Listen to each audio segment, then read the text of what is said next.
ఈ సత్య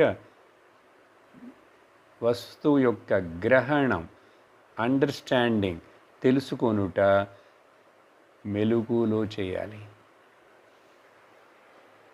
కాబట్టి జ్ఞానం ఎక్కడ కావాలి మనిషికి?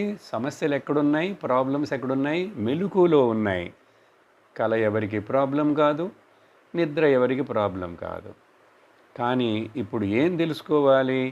బాబు, ఈ మెలకువ కూడా మరొక కల లాంటిదే అని నువ్వు తెలుసుకొని నీ నిజస్వరూపం అసలు ఈ మూడుకు సంబంధం లేకుండానే, వేరుగానే, నిత్యముగానే, ఏకముగానే, సారముగానే ఉన్నది అని తెలుసుకోవాలి, విని తెలుసుకోవాలి.